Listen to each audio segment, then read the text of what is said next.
Hello बच्चों, आज मैं फिर आपके सामने एक छोटा सा वीडियो लेकर के आई हूँ। इसके पहले मैंने जो वीडियो बनाया था उसमें ए एन और द के यूज़ के बारे में बताया था। आज मैं आपको सेंटेंस के बारे में बताऊँगी। सेंटेंस यानी वाक्य। सेंटेंस को ही हिंदी में वाक्य कहा जाता है।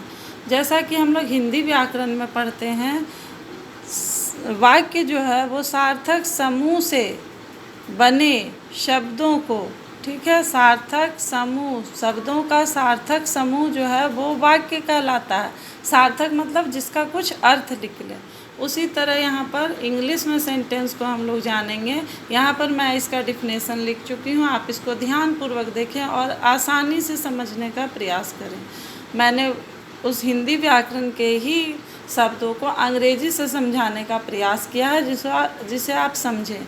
जैसे a sentence is a group of words which makes complete sense. ठीक है, a sentence is a group of words which makes complete sense. यानी वाक्य जो है वह तब वाक्य कहलाता है जब उसका कुछ अर्थ निकले। अर्थ यानी कंप्लीट उसका अर्थ निकले। जैसे यहाँ मैंने कुछ एग्जाम्पल भी दिया है। एक बार डिफिनेशन को फिर से देखें बच्चों। A sentence is a group of words which makes complete sense. Example में मैंने दिया है आई हैव अ कार। इस वाक्य में आपको कंप्लीट सेंस मिल रहा है कि मेरे पास एक कार है। मेरे पास क्या है? तो एक कार है। यानी कि इसका यह जो सेंटेंस है वो इस कंप्लीट सेंस के मीनिंग को पूरा कर रहा है, इसलिए ये क्या हो गया? एक सेंटेंस हो गया। दूसरा मैंने दिया राम रीड्स, राम पढ़ता है। तीसरा है ही इज ए स्टूडेंट, वह एक छात्र है। चौथा है मोहन इज रिच, मोहन अमीर है। आप देखिए इन सभी वाक्यों में सभी के कंप्लीट सेंस आ रहे हैं, इसलिए इसे हम लोग सेंटेंस के अंदर रखेंगे। अब बच्चों, कुछ बच्चों को ये कन्फ्यूजन हो जाता है कि काइंड्स ऑफ सेंटेंस और पार्ट्स ऑफ सेंटेंस क्या है। ठीक है, कुछ ग्रामर में इसको क्लियर किया गया है, कुछ ग्रामर्स में क्लियर नहीं किया गया। यहाँ देखिए पार्ट्स ऑफ सेंटेंस, सेंटेंस के बनने में जो उसका स्ट्रक्चर बनने में मदद करता है। यानी सेंटेंस का जो, जैसे कि आई हैव अ कार, यह सेंटेंस है, इसको बनने में किन किन चीज़ों की आवश्यकता हुई, क्या क्या इसके पार्ट्स हैं।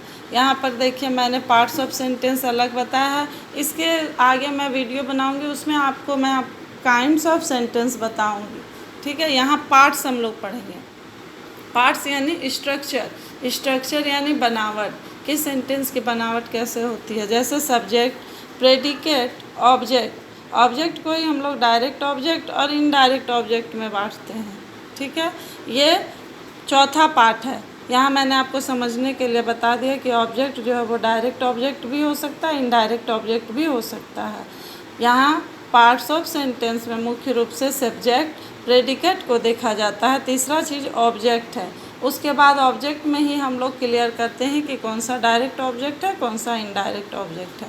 जैसे मैंने यहाँ पर 2 कॉलम बनाया है, एक सब्जेक्ट का, एक प्रेडिकेट का। इसके नीचे मैंने ऑब्जेक्ट के बारे में भी बताया है, आप इसे समझने का प्रयास करें।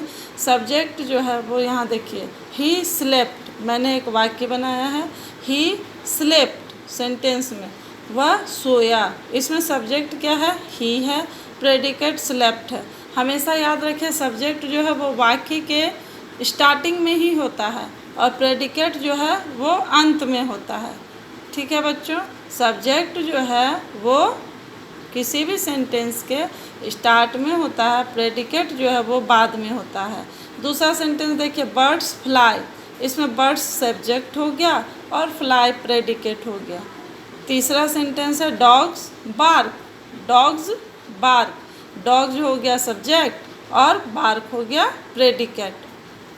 अब इसके आगे चलिए, एक सेंटेंस मैंने फिर लिखा है, Rajiv writes a letter, Rajiv writes a letter. यहाँ पर राजीव तो आप जान ही रहे हैं सब्जेक्ट हो गया। ऑब्जेक्ट में हम लोग लेटर को लिखते हैं, राजीव क्या लिखता है? लेटर को लिखता है। तो यहाँ पर लेटर जो है वो ऑब्जेक्ट हो गया। एक और उदाहरण देखिए, सीता लव्ड मी, इसमें मी जो है वो ऑब्जेक्ट है।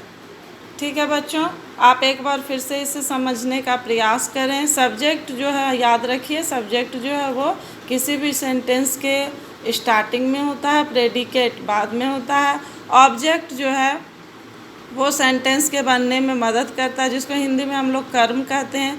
कोई भी कर्म जो किया जाता है, कोई भी वाक्य जब पूरा होता है तो उसमें कुछ ना कुछ सब्जेक्ट, प्रेडिकेट और ऑब्जेक्ट ज़रूर रहते हैं। ठीक है, ऑब्जेक्ट को ही हम लोग डायरेक्ट और इनडायरेक्ट ऑब्जेक्ट में आगे समझते हैं। इसके आगे मैं वीडियो में आपको काइंड्स ऑफ सेंटेंस बताऊंगी। तब तक इसे देखिए, समझिए और समझने का प्रयास कीजिए। यदि आपको मेरा बनाया हुआ वीडियो समझ में आता है तो प्लीज़ प्लीज़ प्लीज़ इसे लाइक, सब्सक्राइब, कमेंट और शेयर ज़रूर कीजिए। Thank you.